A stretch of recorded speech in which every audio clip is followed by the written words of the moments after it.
Okay, as you know, I've been doing a Chamberlain gearbox from my friend Paul, and he had a chance so we could all get together on Saturday, and we stripped this last gearbox that came out of his tractor, and we found the housing unusable.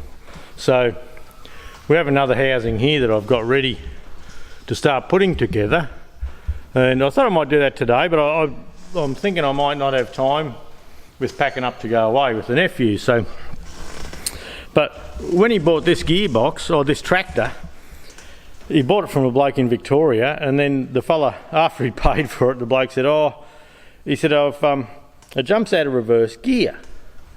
And he said, I've just had the gearbox done up not long ago, and we don't know how long ago, but we had this gearbox done up and it jumps out of gear, and he says, all I've got to do is get the bloke that helped me with it just to make a couple of adjustments, and we can adjust reverse gear. So Paul didn't worry about it. He thought, yeah, no worries, sounds good. And anyway, when we were doing the gearboxes and we knew this was jumping out of reverse, we thought we'd better have a look. Hear the frogs croaking. And so anyway, when we're pulling it apart, now this shaft here is your reverse idler shaft, and it gets held with a bolt on the side. And I covered pulling this gearbox apart, but I haven't put the video out yet. We'll add this to it, I suppose.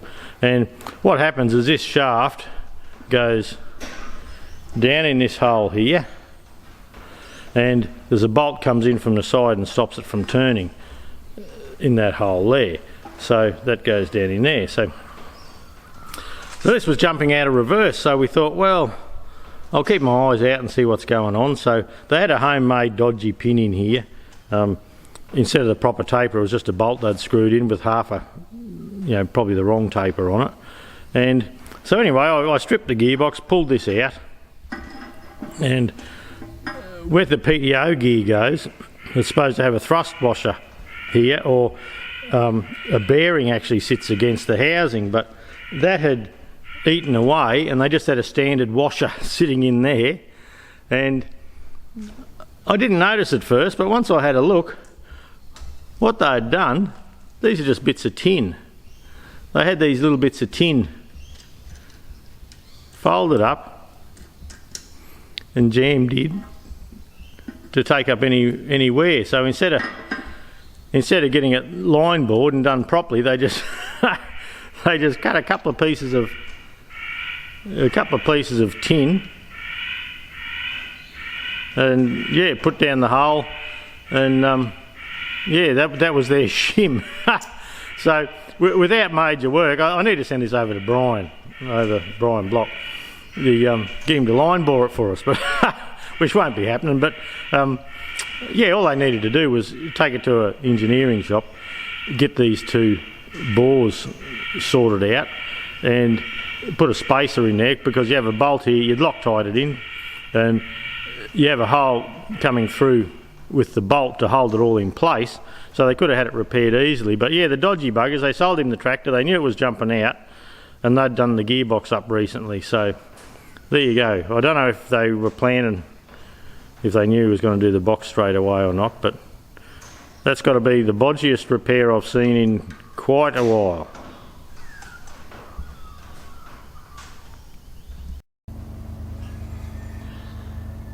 Okay, here we are at the lathe. Now, this here is the taper that I turned to go into the receptacle in the bottom of the caravan.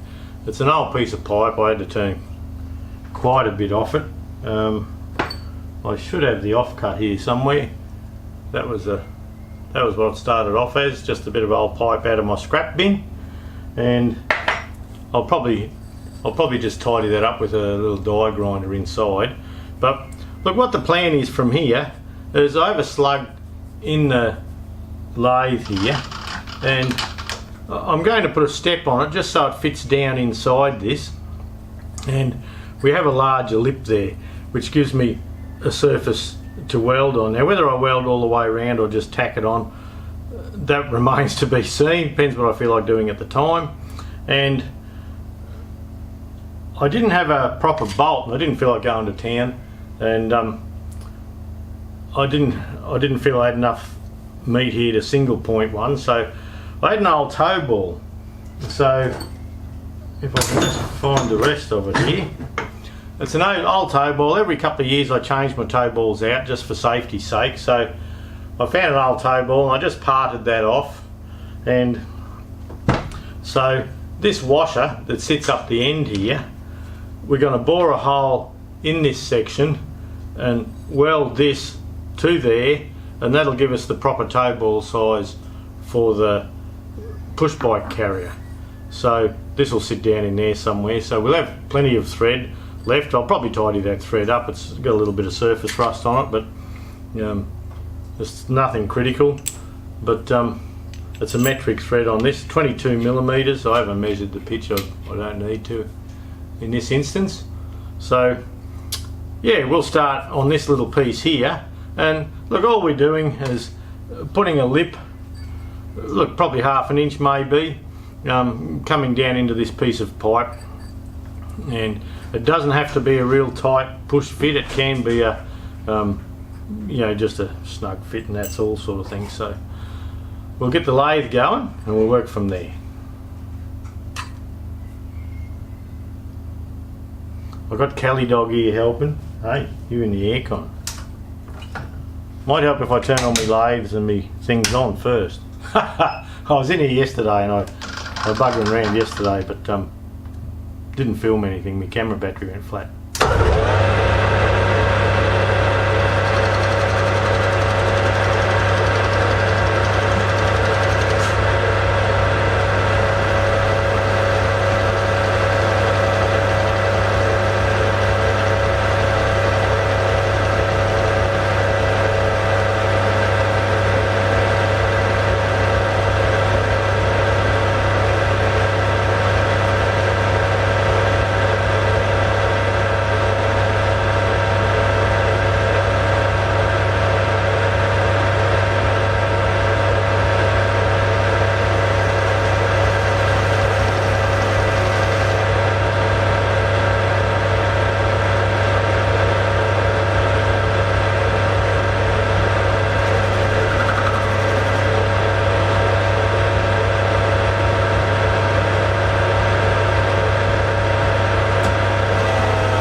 Yeah, the start of that I had a few stringies, but well, there's still quite a few here. But I was getting some little chips, but I just wanted to clean it up, so I didn't want to do a heavy feed. Now in the guts here, in the centre of this piece here, we have look, 52 mil. So that, look, that's 2 inch roughly, 2 inch ID. So on here at the moment we have 60 mil, 60.8. So yeah, look, we've got about 8 mil. So we'll start dropping a few heavy cuts in and just see how we go. I might just dress this again. I don't like that little bit of rust there.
So that was 50 thou depth of cut, and it was still all stringy.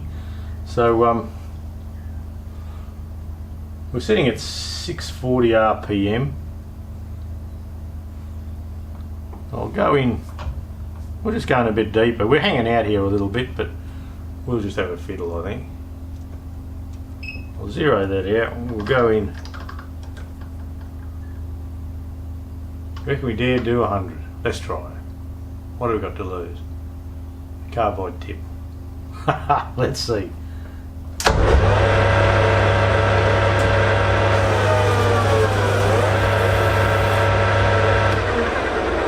Didn't quite like that, did it? We'll go for 75. Depth of cut 75.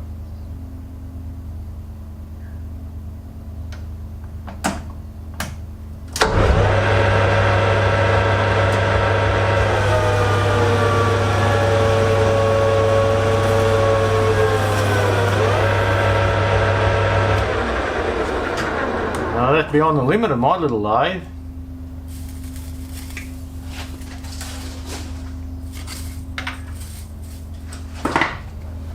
It looks like about 50. We've got to be happy with 50.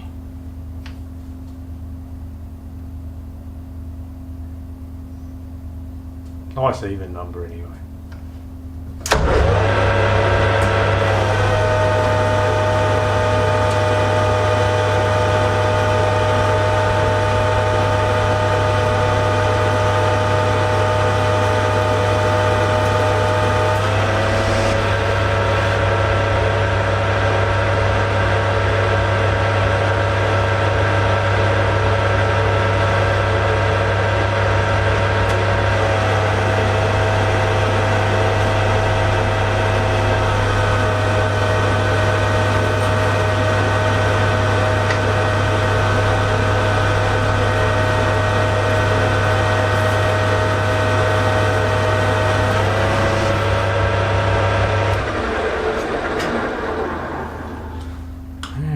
Bit of a measure just to see how we're travelling.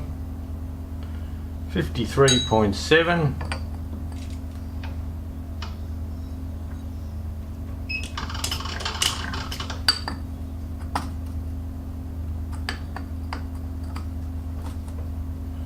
Boy, that would nearly press in there, but I don't need to press it in. So we'll just touch off, and we might take, say, 10 and just see what we have.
Yep, that's gonna, just a bit of a tap with a hammer and that'll go in nicely. And once I tidy up the little bit of rust in here, that'll be a good thing.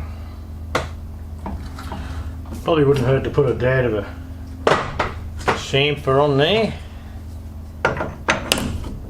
on both surfaces.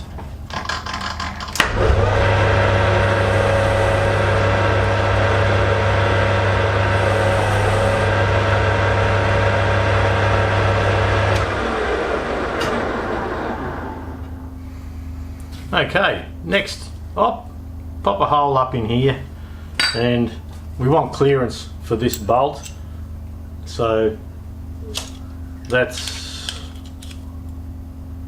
21.8, so say 22 mil, and I don't know, I might even do a recess. Oh, it doesn't matter, I'm just getting all fancy doing that. Alright, we'll set up and come back.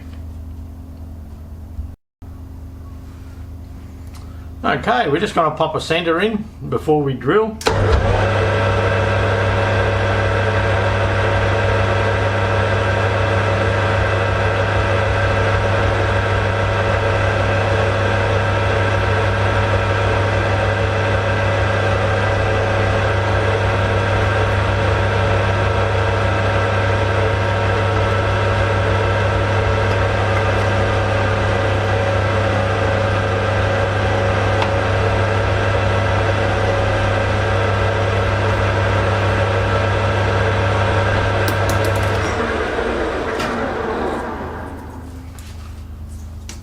Okay, then we'll go and find a drill. Okay, we're starting off with a 12.5mm drill. Why 12.5mm? That's what was sitting here.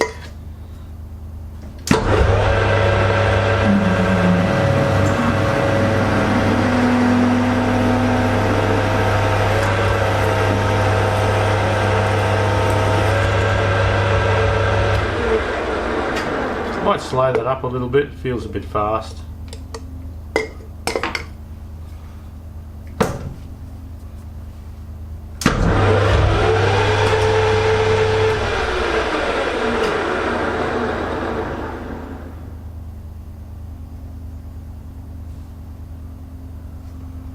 Wrong lever, Lance. Bloody hell. Well, it's hard to get good help, eh?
Okay,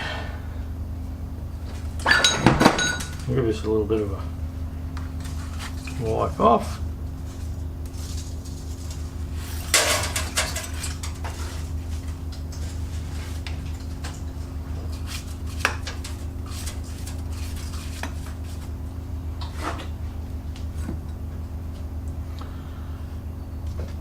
And I think that might do it for drilling. I've got a tiny little boring bar here.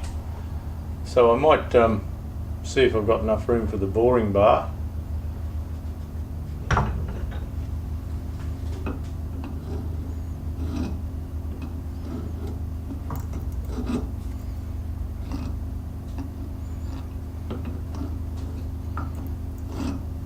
Feels like there's something up that hole to me. I'll just have a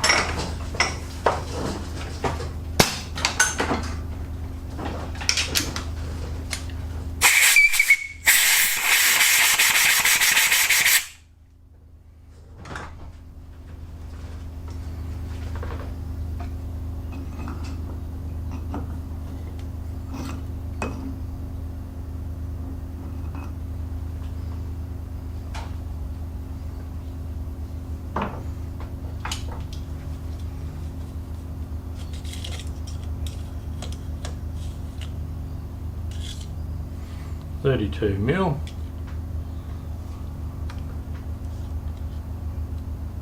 Ah, look, we must be just about right. Yep, all good. Stop worrying here, fellas. We'll just open this up a little bit.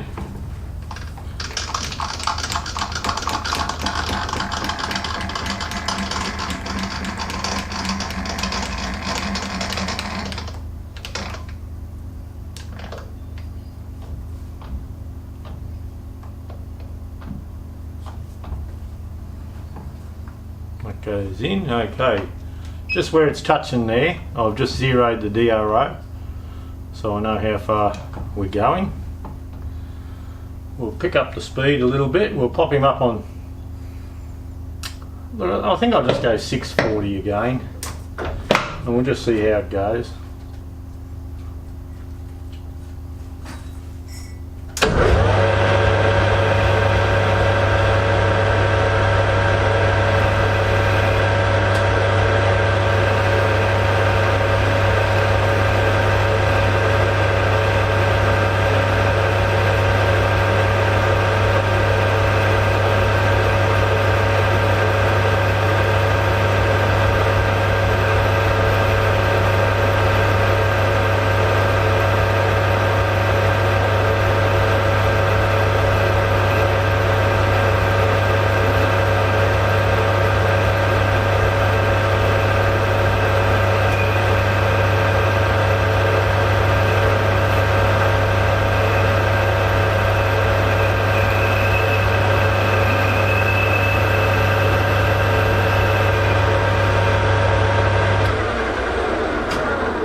You know when I zeroed that DRO before? I zeroed the wrong one.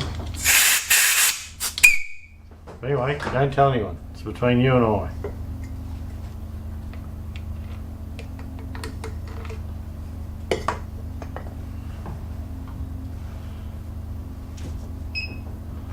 Okay, we'll see if we can do 20,000.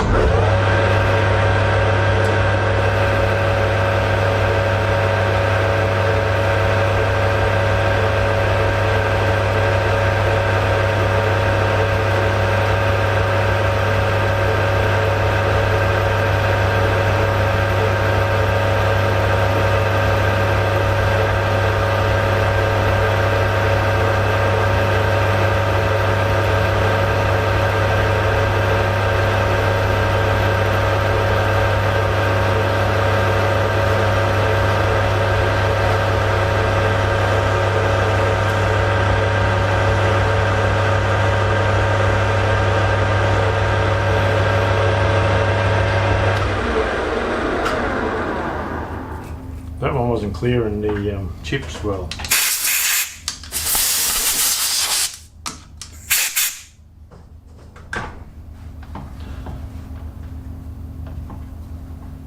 No, skinny little, what, that's a 5/16 boring bar, but it's not chattering or anything, so all looks good.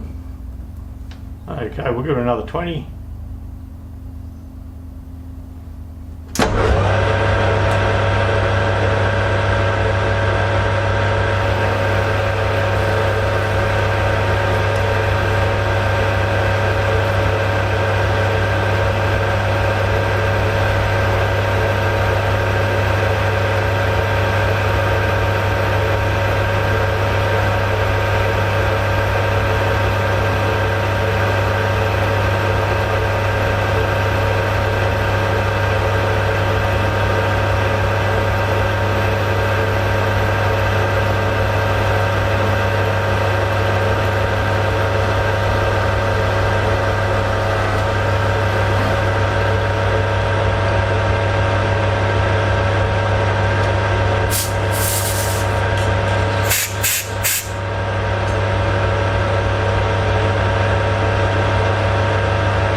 That's going nice. A few little stringies here, little finger cutting little buggers probably.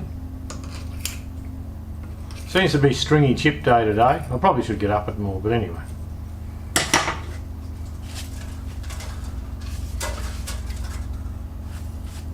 They're looking pretty messy in here. Be time for a clean up. I've done a couple of jobs without cleaning up.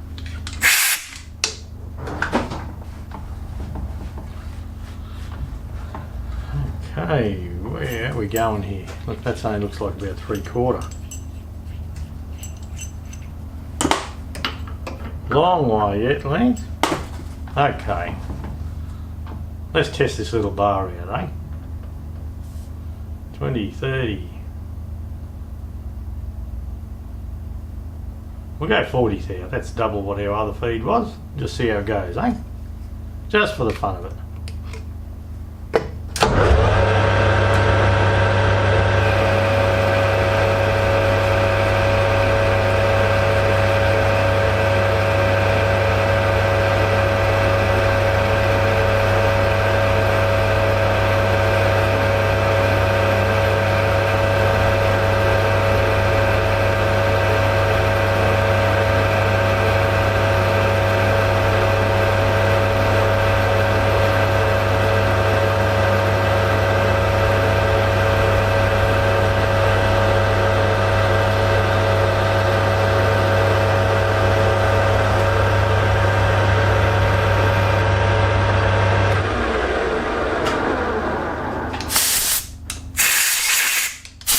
Seemed to like 40 thou. I had curly chips coming out.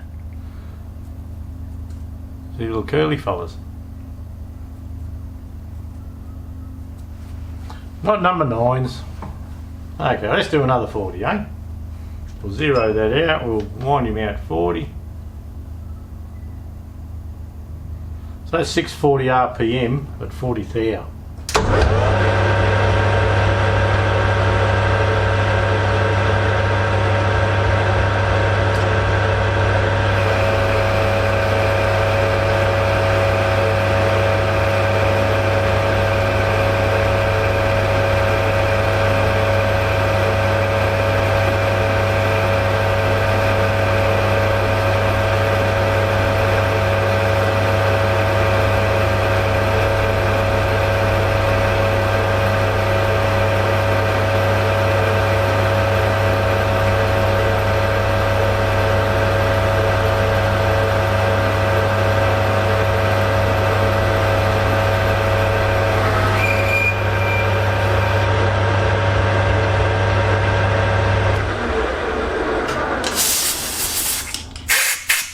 It does seem to like that 40, doesn't it? Nice chips, going well.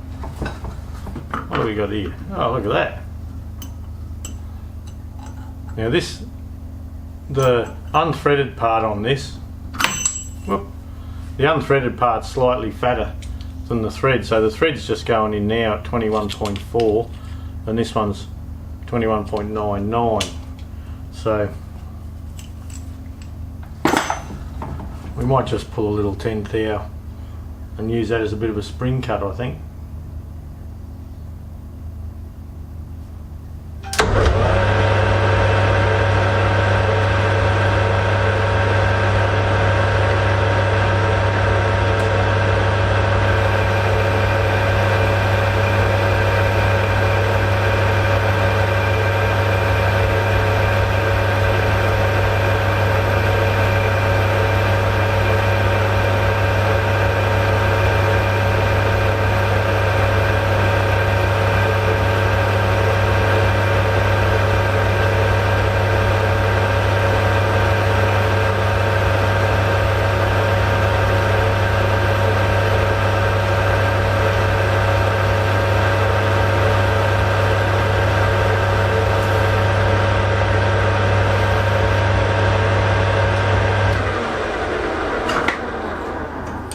Back to the curly chips with a light cut.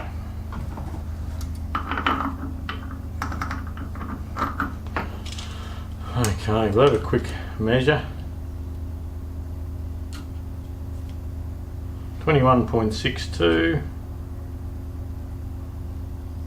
21.9. We'll do another couple of thou, eh? doesn't have to be a snug fit, it just has to sit up there nice.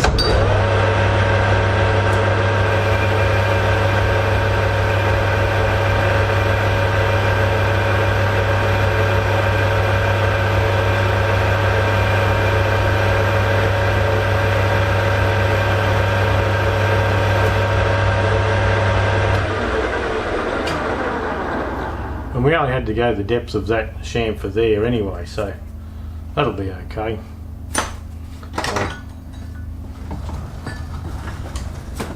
I'll take the tool out so I don't cut my arm off.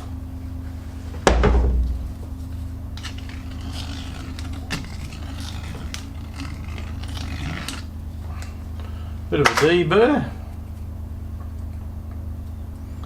We'll get rid of some of this bloody spaghetti.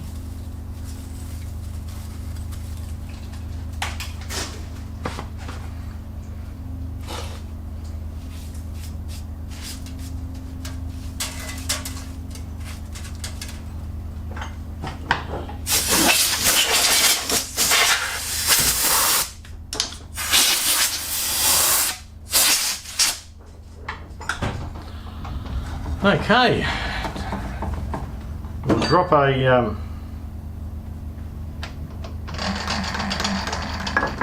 parting blade in.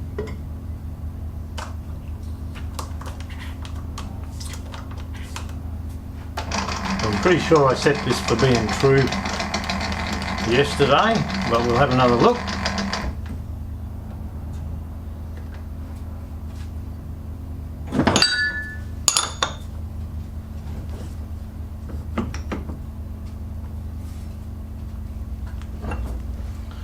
Bloody lovely.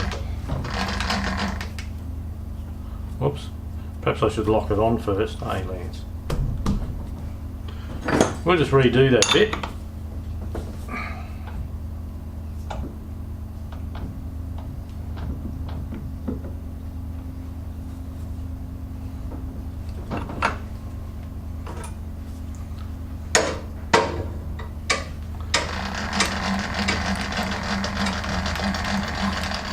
Now for the top here,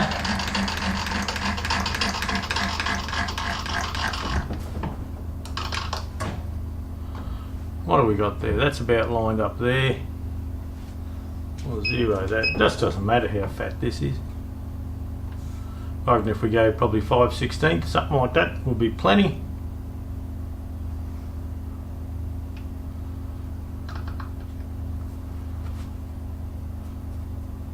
Alright, let's give that a go.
there you go. Look at all this junk. I've got a little box under my lathe and everything just gets chucked down in under the box, and when the box gets full I go out and empty it.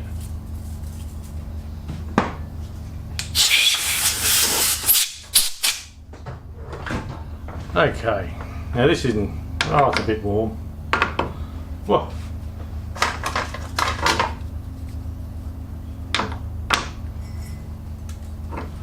I'll hang on to it with a bit of cloth.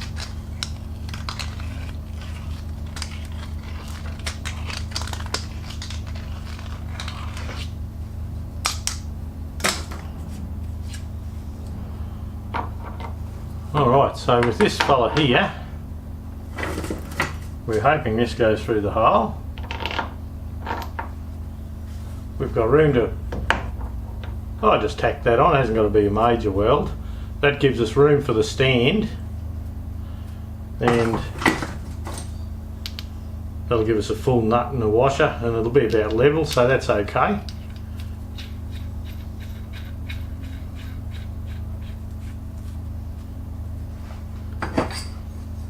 And then I'll just tidy the rust up in there, and that can bump up in there, and that should hold our push bike frame. So I'll go up the back. I won't film the welding part of it. I'm not sort of set up for that, but we'll go and chuck a bit of a weld around it, and we'll come back and show you the end product.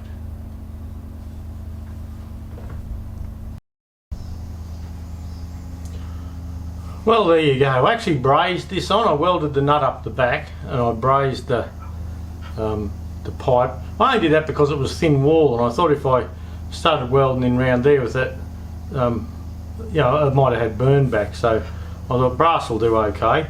So what we'll do now is I'll work out how far it sits down in the caravan, and we'll tape that piece off with masking tape, and I'll paint the top here black, the same colour as the rest of the push bike stand, and we don't need paint on the taper where it sits in and sits there, but just to stop corrosion and that, we'll mask him off up here somewhere and pop a bit of black paint all over it. So that's about it. We'll fit him up and we'll see how it works. Well, there you go. I've got a cushion sitting between the bikes there, but that's how they sit. The stand sits up in through there, and it comes down, and the part we made is this piece here. Oh, I just scratched the paint. Ha, dopey prick. But yeah, so that's made that so it's a nice solid thing. It can wobble around a little bit, and that's okay. The push bike wheels at the front are touching the ground, but I think it'll be okay. Can't see why it wouldn't anyway. So there you go, job done.